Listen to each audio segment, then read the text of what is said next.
Oh my! Hey, what's up, Shady Gang? And looky here who I have for obviously the people who are enjoying this visually. The audio experience, I'll let you know who this is. I'm sure you're just waiting, the bating breath.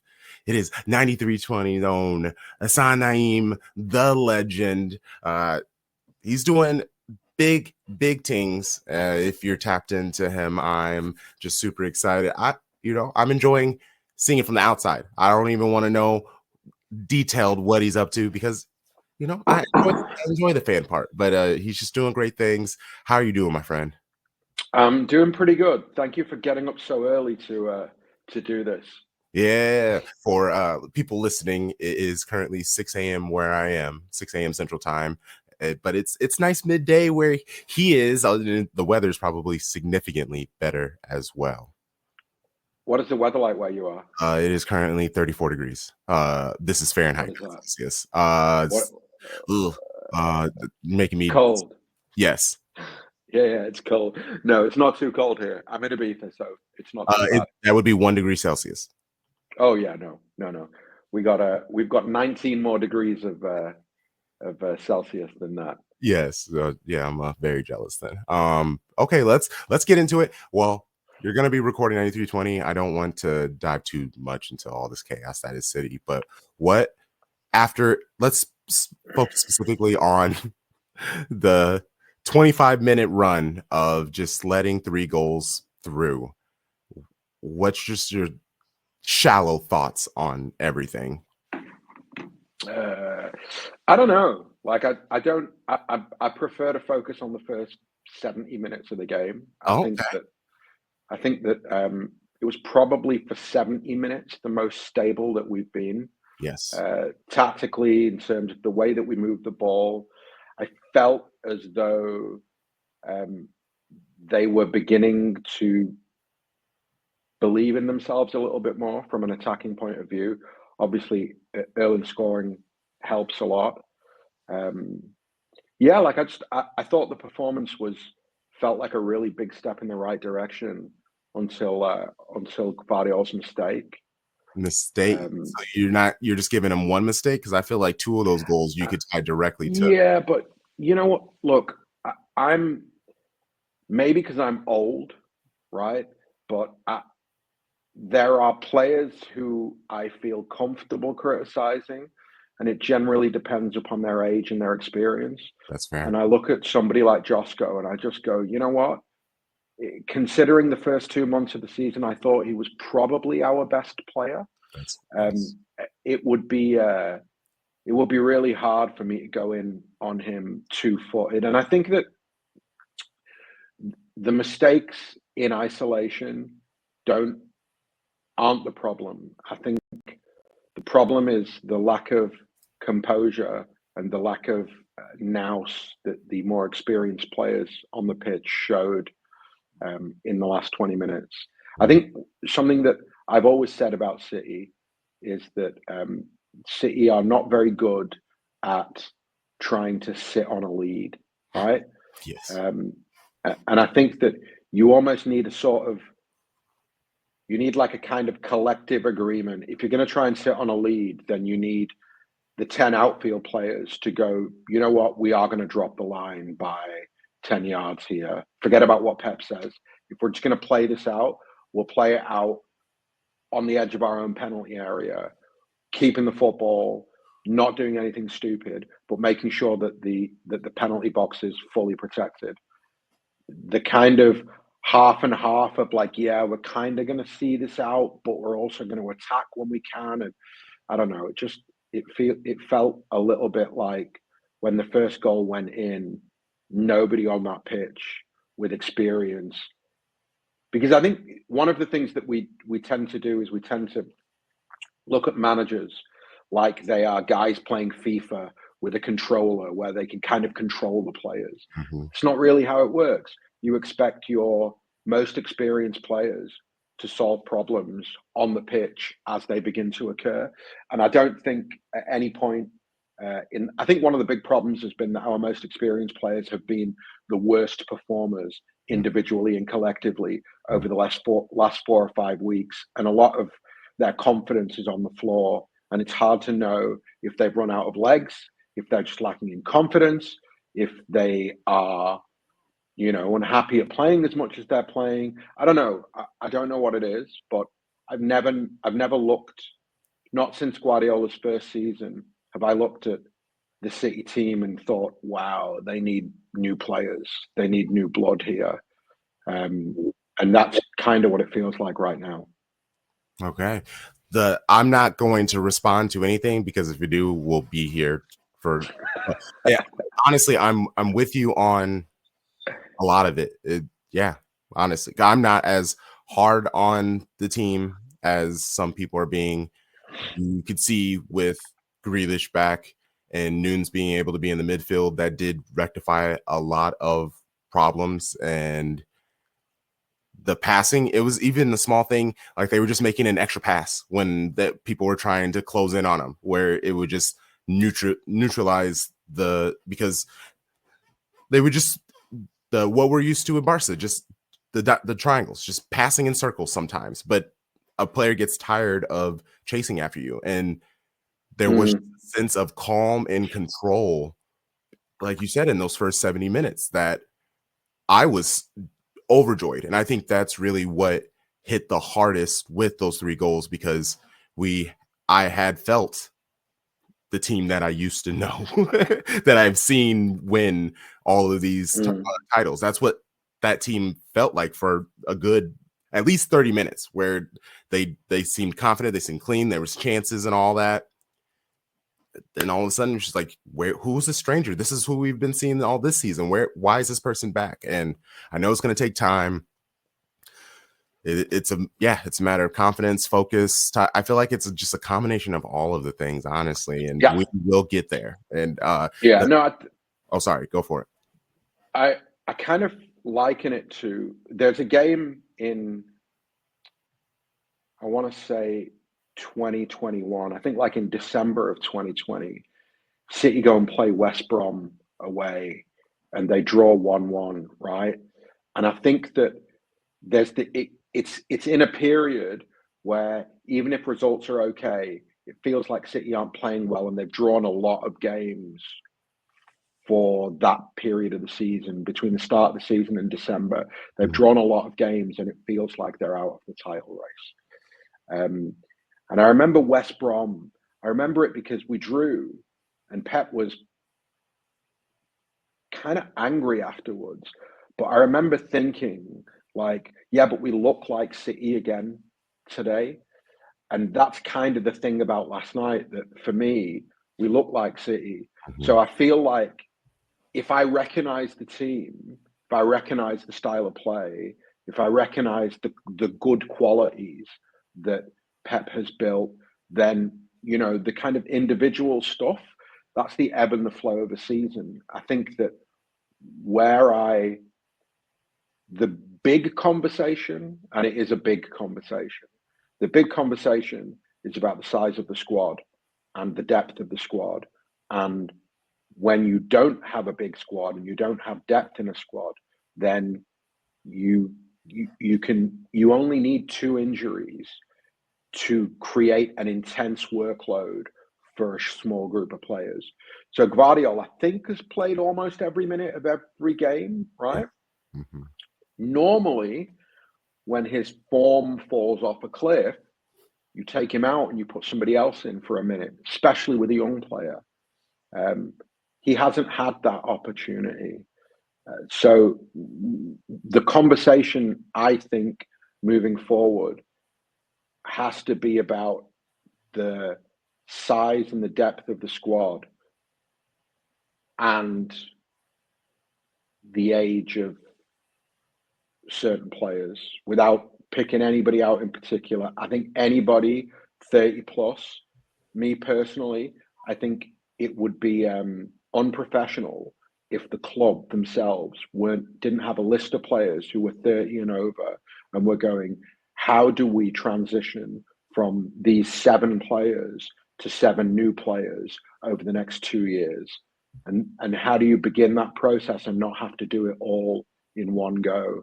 And my worry right now is that if this season carries on as it does, at the end of the season, they'll probably have to buy 5 new straight into the first team players.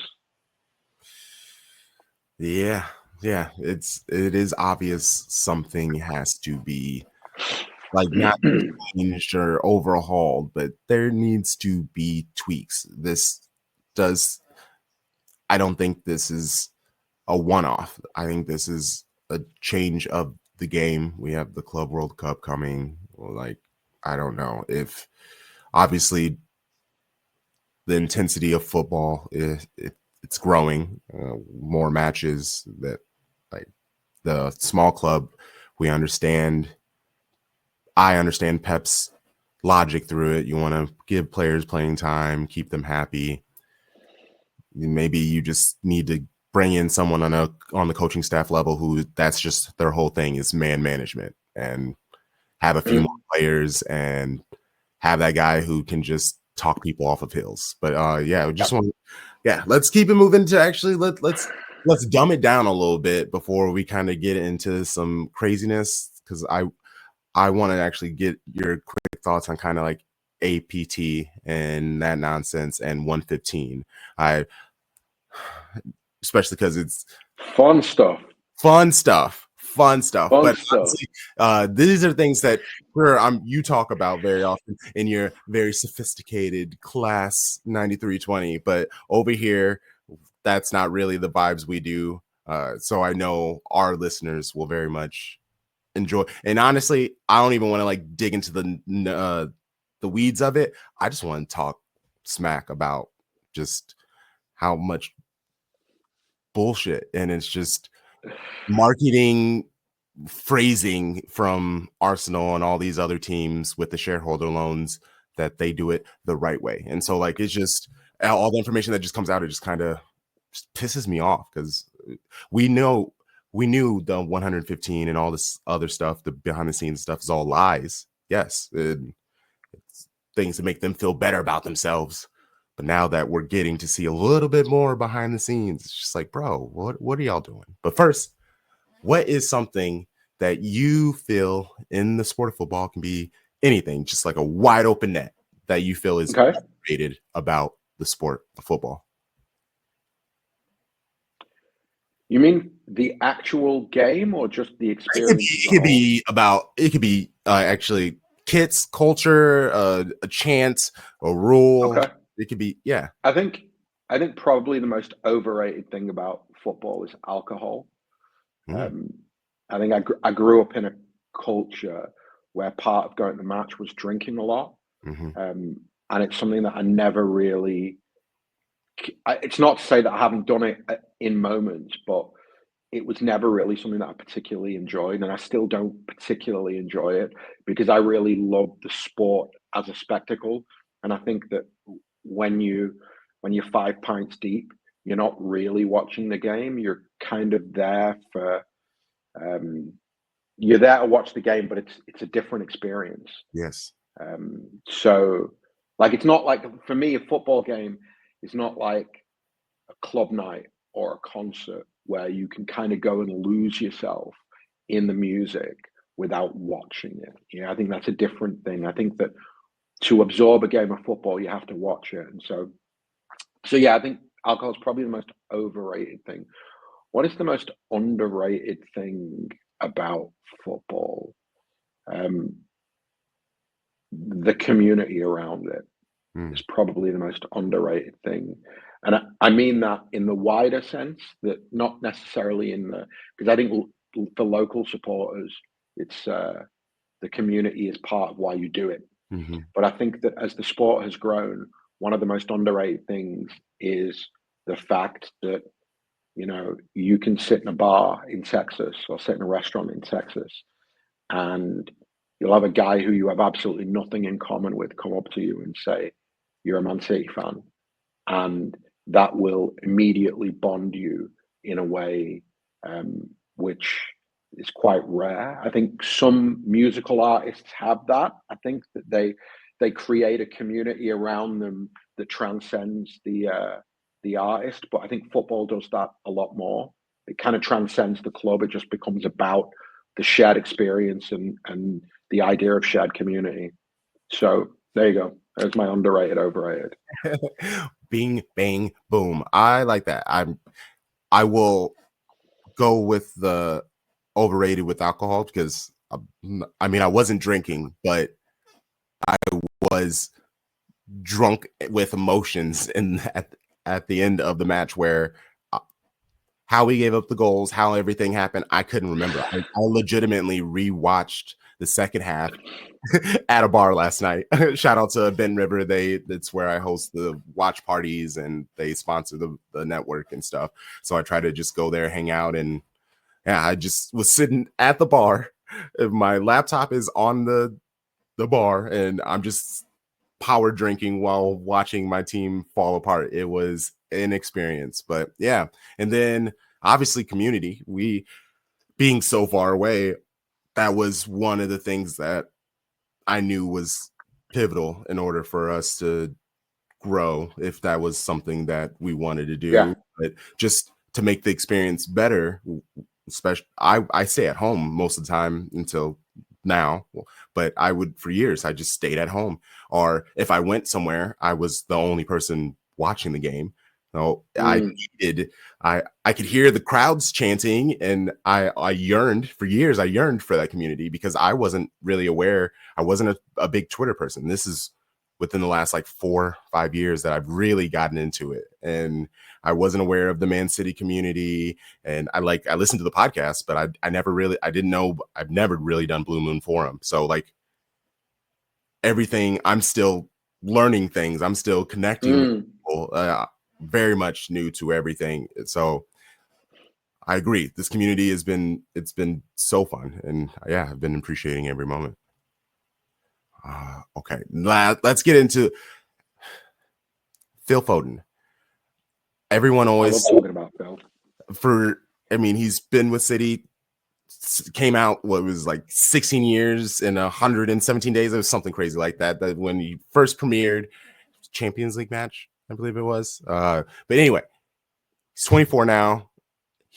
He's admitted to burnout, which is not great. And it has made me kind of worry because he seems like he would be a lifer.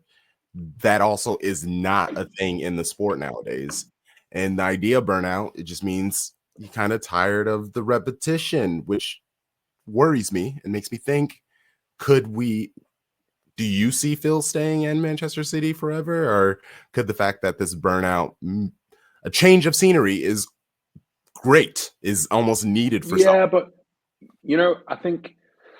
I think that it's very rare that you end up with a manager who stays as long as Pep has stayed. And I don't think that City's next manager will be the manager for 10 years, for example. So, yeah, I think Phil will end up staying for his whole career. I don't know if he's talked specifically about burnout in terms of the amount of football that he's played over the last 2 or 3 years. I think that for the England international players, I think the big tournaments are mentally incredibly draining. Yeah. I think everything that surrounds going and playing for England at the Euros or the World Cup is incredibly draining. And it's not a surprise that a lot of those players that went to the Euros came back injured or came back really lacking in form. But in terms of like his career arc, I think he'll be at City for the rest of his career, without doubt. Okay. As again, I'm a foreigner, and I'm never gonna have an opinion for something as heavy as Stockport's own. Like, I'm not touching that at all. I would love for him to stay. Especially not on a podcast with me. You don't want to have strong opinions. Yeah, no. I want people here to have a good time. I don't want them coming on me, pissing them off like halfway through the conversation. I want Foden to stay forever, but I mean Pep too. If we're keeping it real, but yeah, Foden. I love the man. My fandom has grown up with him. Honestly, like, I've been a fan for a while, but it's like a Phil Foden coming in at that age. This is me he was the first like Manchester kid that I was able to like. I was able Yeah. to understand it. I was paying attention to the game long enough where I was like, okay, I get it. We're supposed to care for him. He's a baby. Like, and so I do have a tie to him, even though I'm all the way over here in America.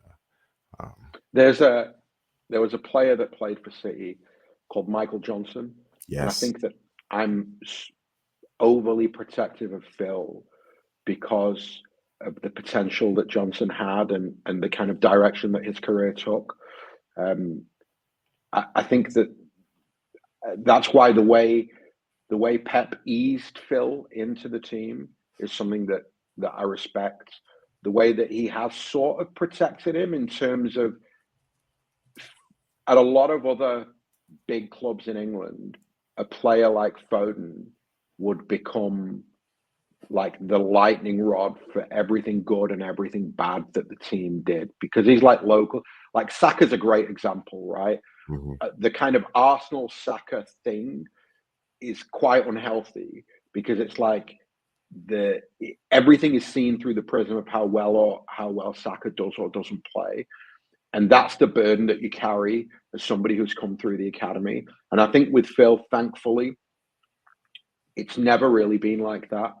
They've always made sure that he is part of a much bigger system and a much bigger squad, and they've kept him out of the limelight enough to not create that overt sense of pressure that I think somebody like Saka will feel a lot more acutely.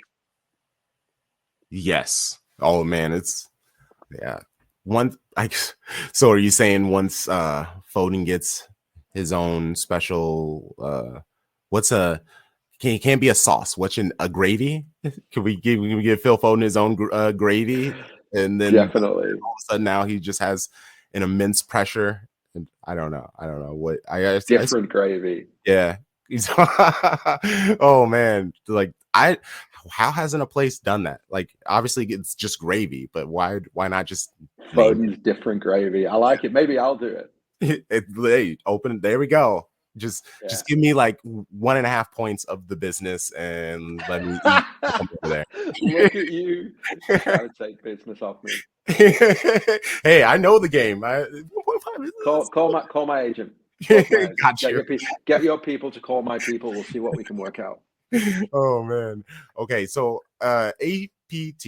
I just want to talk about specifically the whole shareholder loans part of it because that was kind of what has been talked about recently, or at least this is what has entertained me the most of it, because Everton, Brighton, and Arsenal collectively have 1.08 billion debt owed in shareholder loans that was recorded just last year in their 2022-23 accounts. It's insane, and I know they are trying to, and then it gets tied to being able to get equity through it, and it's low interest, but it's different because it's not tied to APT. The ruling has changed it that starting next year it will be factored into it. But I have always heard Arsenal friends, shout out to our Arsenal podcast, Arsenal 86. They always talk about how they've done it right. They accrue, they get the money the right What? way. And yeah, What? they've said What? that was the exact phrase that What? I've heard multiple. Shout out to Shirtless What? Plantain. They talk about just we don't have the money of you guys, but we earn the Bro. right way. And What is the name? What is the name of their football stadium?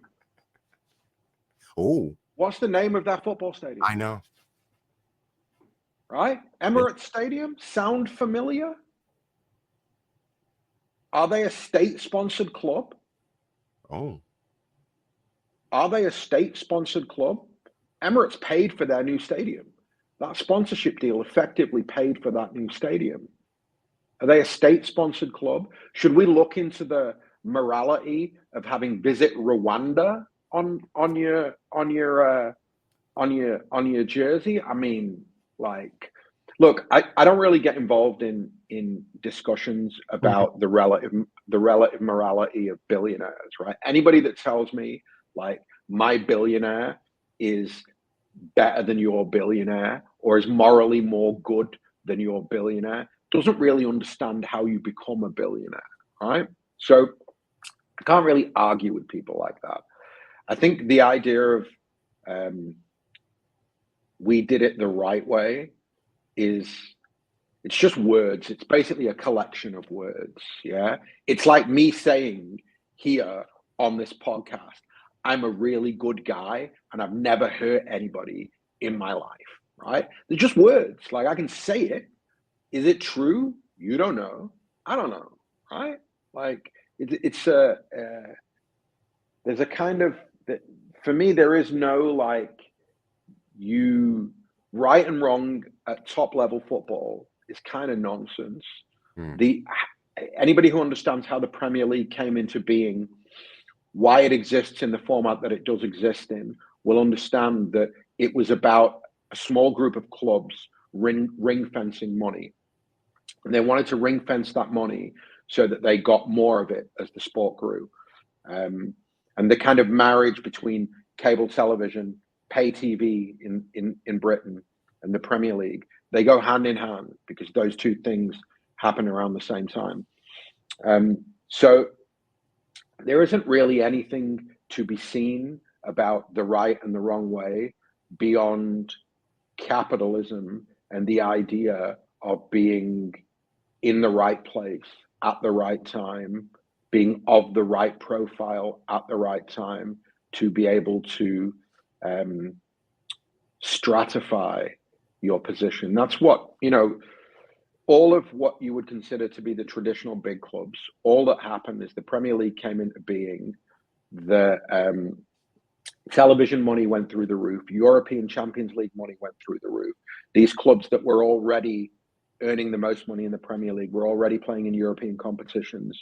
It allowed them to create a bigger and bigger divide between them and everybody else, to the point where the only way anybody could come in and compete with them was to have shitloads of money. So Roman Abramovich came in and went, you know what? I've actually got the money to compete with Man United, so I'm going to do it. And I think that when Abramovich did it, everybody found it novel because it was one team. So it was like, you had United, Arsenal, and Liverpool, and then Chelsea came along, and the big three became a big four. But because the top four clubs always got the Champions League money, right, it wasn't really a problem. But then when City got taken over, well, five doesn't go into four. So one of those four clubs was going to start missing out on Champions League money. And so suddenly there's this realization that, with a free market comes the idea that people can come in and they can invest what they want. And so what happens is suddenly you get financial regulation, which is geared towards slowing down investment into Premier League football. And that financial regulation is not about sustainability, and it's not about competitiveness in the league. It's about ensuring that the successful clubs remain successful, and those clubs who want to challenge the elite are handicapped every year in such a fashion that you kind of have to get lucky. Like, under the current PSR and financial fair play rules, nobody's winning the league outside of United, City, Arsenal, Liverpool, Chelsea.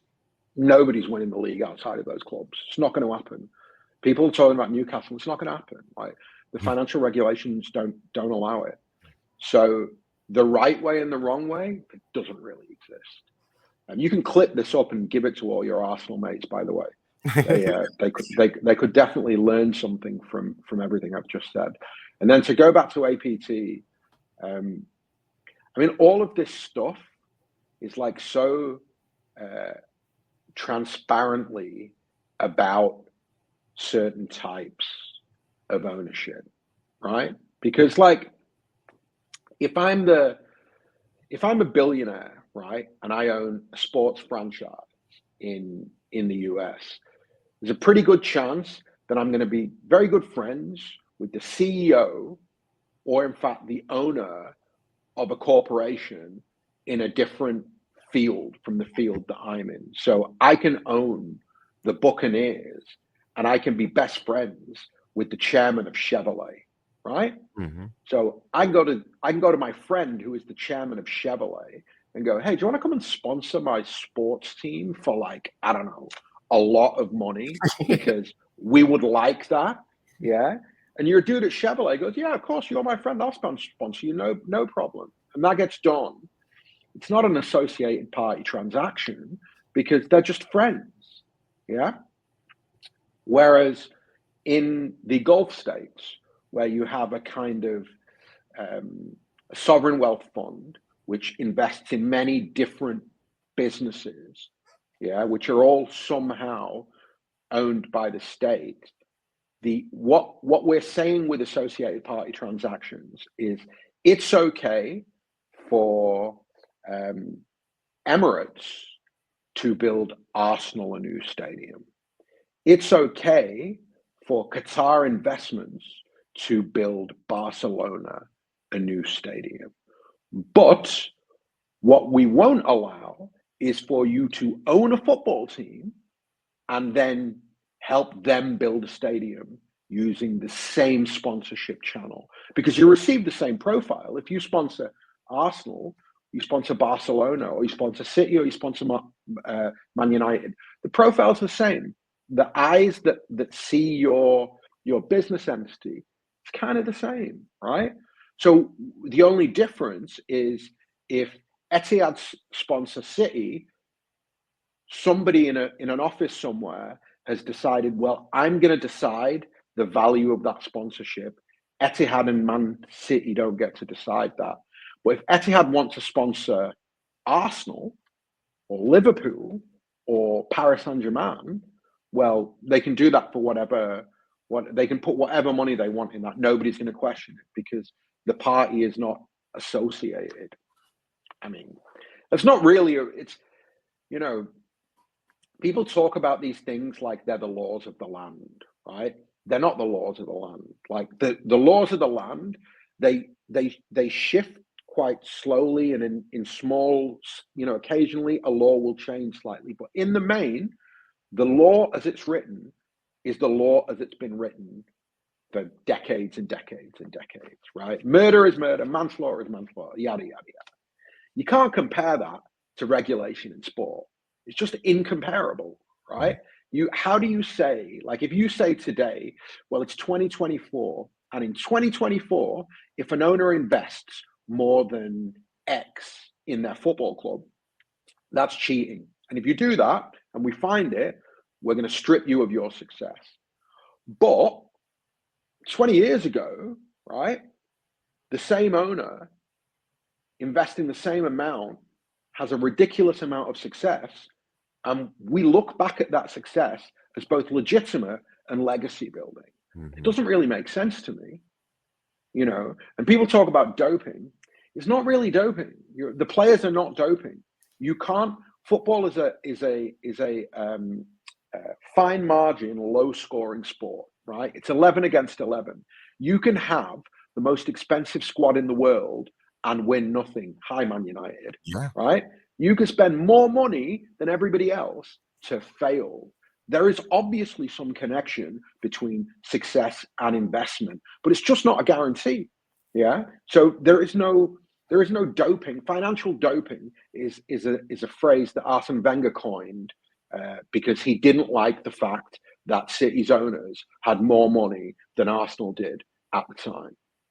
Yeah.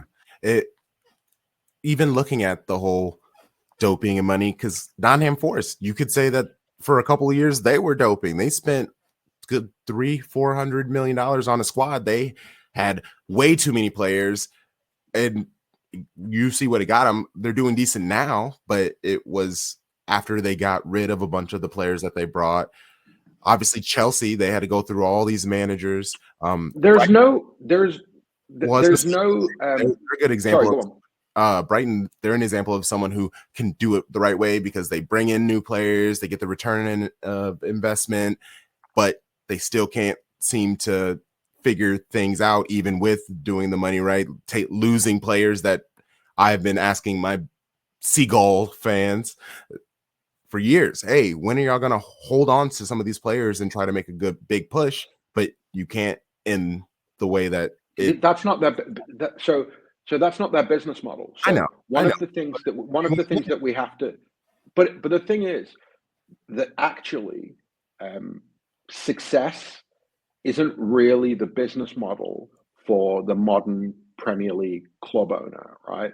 Premier League club owners simply want to survive and exist in the Premier League because you're basically printing money if you're a Premier League football club. So, you know, there is maybe some at the very top, there is the battle for Champions League money, but that's not about winning the league. That's just about like that's fair. I guarantee you the owners of Arsenal, Liverpool, Man United, Chelsea, Spurs could give one fuck about winning. They don't. The only thing they want is to finish in the top four and get Champions League money. And everything around modern financial regulation is about the idea that a group of clubs lost their what they felt was a God-given right to receive Champions League money every year. And new clubs came in with new investment, they became better than them, and it removed the Champions League money for them. So what they've done is they've created rules to ensure that in the future that doesn't happen anymore. But they don't want success in terms of winning trophies. They're not there to win things. Like any Arsenal fan, any United fan, any Liverpool fan, if they look inside themselves, they know I'm telling the truth. Their owners don't want to win. They're not interested in winning. They're interested in return on investment, fundamentally. Yeah, that's all they're interested in is ROI. City's owners have a different view because they not only want a return on investment, but they want to win, right? So what they've done is they've created an infrastructure that breeds winning as part of their philosophy. That's not, Arsenal don't have that. United don't have that. Liverpool don't have that. Chelsea don't have that. Spurs don't have that. None of these clubs have that. They don't have winning is not in their modern culture. United's winning culture died the day that the Glazers bought that football club, and it's not going to come back. This guy that the tax exile, the British tax exile that bought their football club or bought a stake in their football club, he doesn't want to win either. As long as they get Champions League money every year, he's not going to be bothered either. Like it's just a reality that these people are going to have to face facts with. Yeah, I love it. Oh, I love it. Okay, well, before we get you out of here, I wanted to actually talk about Pep a little bit and this extension. A lot of people were shocked and surprised. My belief was all along he was going to resign, and it's because his whole thing is I just need to see the players. I need to see how they play. Basically, if they don't seem to be paying attention to him, they don't want to play for him, he doesn't want to stay type of vibes. If I'm not wanted, I don't want to be here. He saw the right things, which makes him want to say, I think it's specifically these young players that are coming out of the academy. It is the Rico. It is the Oscar Bob. It is the O'Reilly. It's seeing what he could potentially mold these young players who very much want to hear what he's saying. He can watch them grow and adjust because he's been with players like KDB and Stones and Gundo. I know he left, but he's been with these players for such a long time. That's not as fun. But when you have these young players who that's a lasting legacy that with these players, Pep can now be kind of talked about still for a whole nother decade, even if he leaves the game, because you can be like, man, how great are these stars? And they started the whole career with Pep Guardiola. And that has kind of been my whole thing on it. Obviously, he loves the team. What goes around with him winning, why would you want to leave that? But yeah, I think it's these young kids. Those are the ones who are making him feel energized.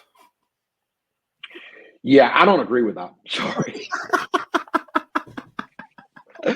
Look, I think Pep is just obsessed with football, right? And I think that for me, the question was, I didn't think that he'd extend for sure. I was shocked. I didn't think that he'd extend. I thought this was his last season. And mainly I kind of viewed that through the prism of family and the fact that his wife, Christina's been back in Barcelona for a few years now. And that kind of how you deal with that separation. And also just the kind of the beginning of this season, from the summer, it has had the feeling of a little bit of an end of an era.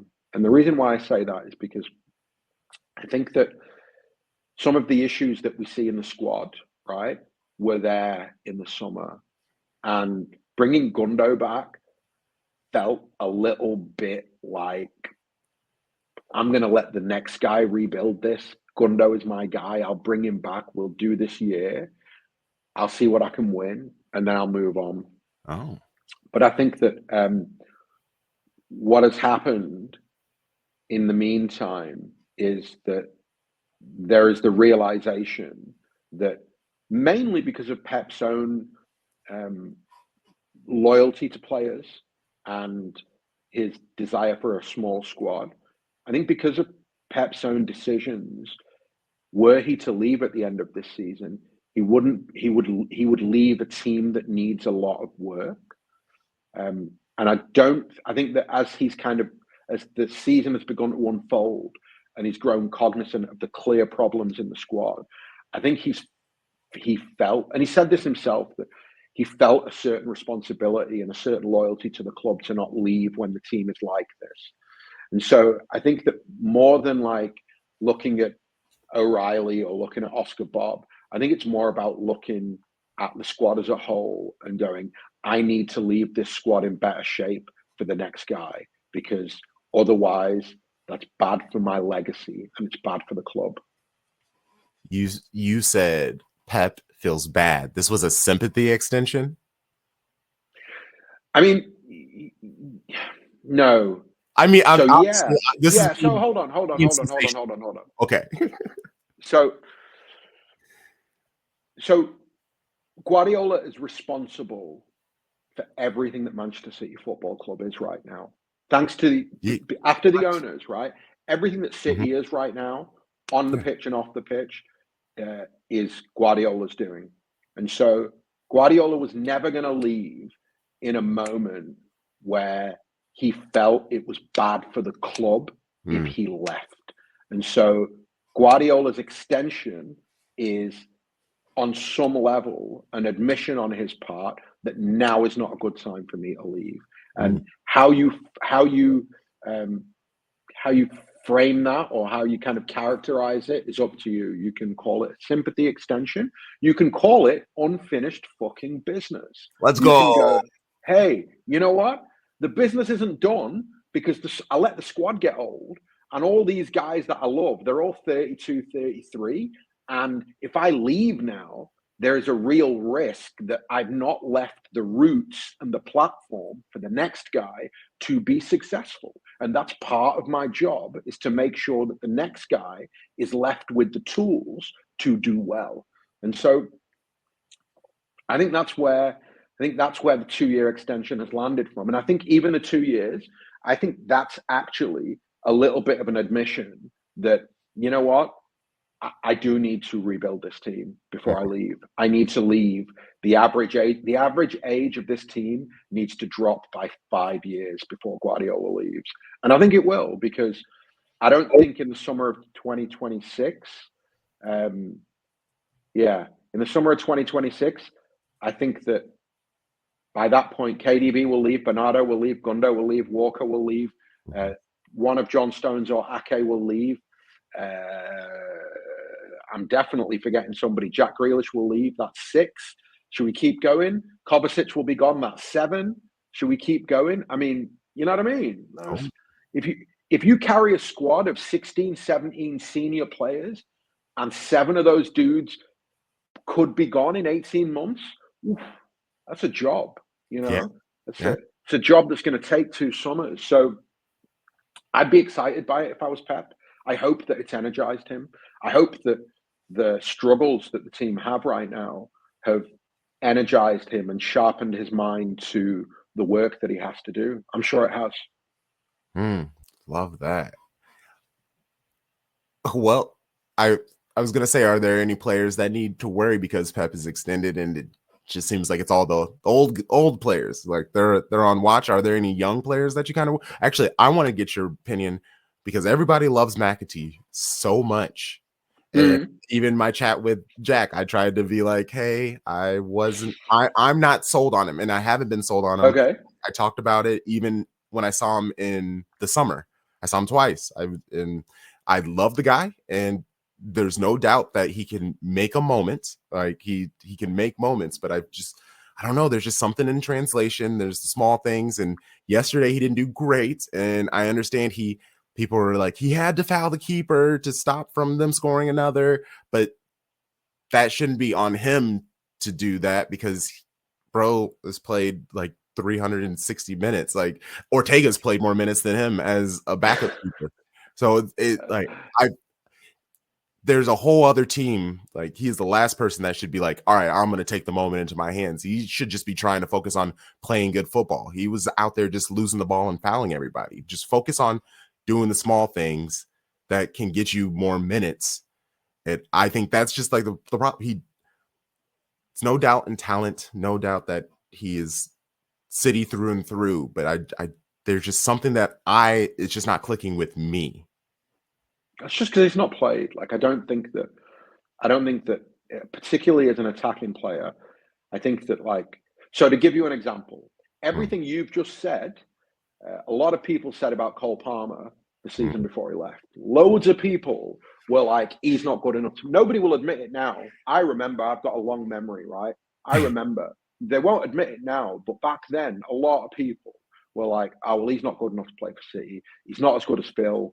Do you know what I mean? Like, it was just like the general vibe was, Phil, I yeah. think when we sold him at Chelsea for 40 odd million pound, a lot of people were like, we've robbed Chelsea there. Yeah.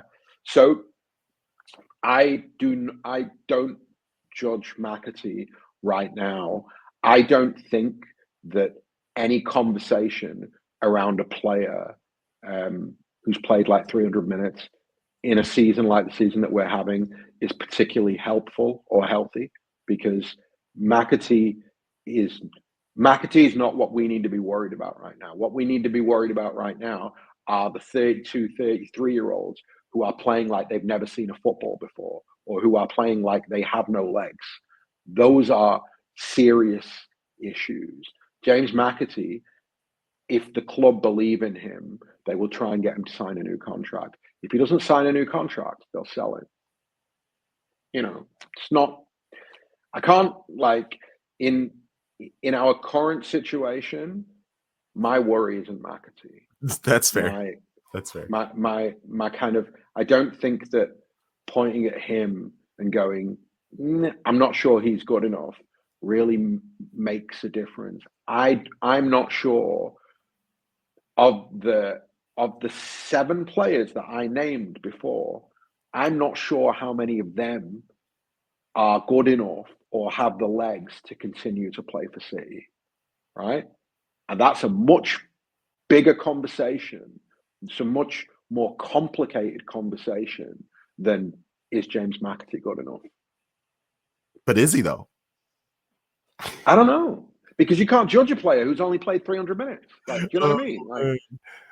But I I, mean, he's been on loan multiple times to not top teams, but like good teams that he should have thrived on. And I'm not trying to he like dive was into it, but I'm he just saying was Sheffield's seen him.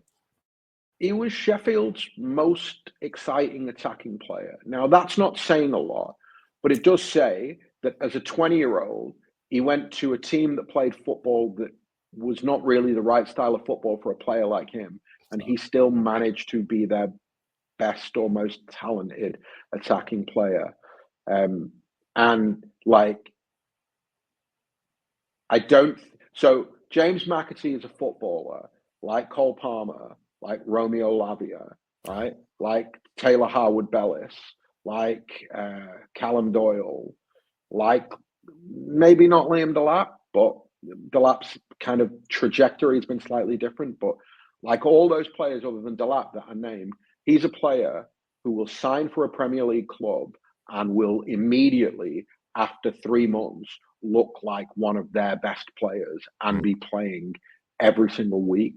And if he makes the right move, yeah, with the right manager, then he has the potential to be as influential at a lower level as Palmer has been at Chelsea. Okay. There we go. Okay. I I poke and prod to try to get like a more substantial answer, and I feel like you definitely did that, especially when I You got it? Pep. Yeah, Pep. What I knew if I called Pep a sympathy extension, that was gonna get you. Oh, okay. Well, how do you expect the rest of the season to go?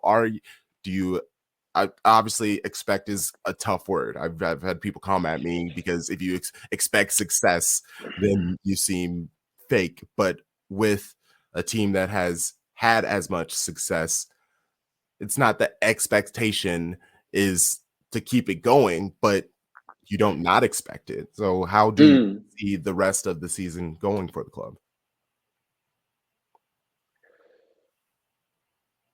I don't know is the honest answer, which is quite a it's very rare in the Pep era to have felt like you don't know how the season will unfold. I think the main reason why I don't know how the season will unfold is because currently we haven't quite found the solution on the pitch to losing Rodri. And so part of what's happening is the kind of confidence is ebbing away, and football is such a confidence game that you so for example, last night, if it finishes 3-0, I have a completely different feeling because the players at 3-0 had confidence. Mm-hmm. What's happened is it's almost worse what happened last night because you take the lead and then you give 3 goals away. So how that messes with your confidence, we won't know until Anfield. Look, I'm a relatively optimistic person. So for me, my optimistic hat says to me that I suspect that we'll finish second in the league, and I suspect that we will weirdly end up having a good Champions League run. Yeah, and for me, that's about as successful as you can expect. You can't expect to win the league every year. You can't expect to win the Champions League. You just have to make sure that you're in the conversation at the end of the season for those big trophies. So yeah, I expect us to be in the conversation for those big trophies. And I know that right now people will go, well, that's wildly optimistic. Well, we will see. I'm with you. City can beat anybody on their day on any given ground. So I'm not. It's never as bad as people think it is because it's never as good as people think it is. Yeah. Just compared to last year, if you look at the points where City sit, we're just 1 point off from last year. And you know how last season went. And I do believe, worst case, if we have to do the play-in game, that's not the worst thing for us because I'm sure it will be a tough team because it's the Champions League, but it also might be one of those fringe teams that maybe we end up drawing breasts because they start struggling near the end and we have to play them in the play-in game. I would love to be able to. That's a great way to boost your confidence, get in the nice run before we start taking on monsters. Listen, I think they just need to buy a footballer in January. I think that what the midfield needs is it needs a guy who comes in and takes a little bit of pressure off everybody. Yes. Yeah, because I think that right now a combination of pressure and age is killing all of our midfielders.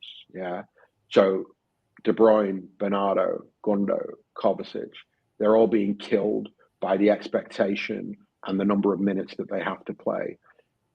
And there's nobody to help them because the squad is so small. So they need to go and address that in January. Otherwise, then they can fuck this season off. If they're not going to buy somebody in January, then they can draw a line under it and what will be, and we go again next season. But if they want to salvage anything from the season in terms of success, they need to go and buy a footballer. All right. Well, Ahsan, I really do appreciate your time. Subscribe to 9320 podcast. Definitely do that. If they go, hey, you people who aren't aware that we are just literal rock stars and geniuses. Here's 15 minutes. Have a little fun with our 15 minutes and then pay the money. I have been locked in with them for a while. I it just renews. I get the email where it's just like, hey, a few more months. And I'm like, whatever, take my money, have my money. If Shady Gang, you think we put out a lot of content, they put out a lot of content, and I love it. And we do put out a lot of hours of podcast. Yes, and it covers a lot. You do get plenty bang for your buck. I love them over there. Need to get. I'm chatting with Howard to get him on. So that when I say this is legitimately a big deal to me, if I can get him on, it will mean a lot. And Bailey, he's been on. I need to get him back on. I'd love to try to connect with as many of the 90. It keeps growing, so I'm just like, honestly, it's too hard to keep up. You need to get Lloyd on. You need to get Lloyd on as well. You need to get Steve on as well. I'm going to talk to everybody and tell them all that they've all got to come and do an hour with Crunk.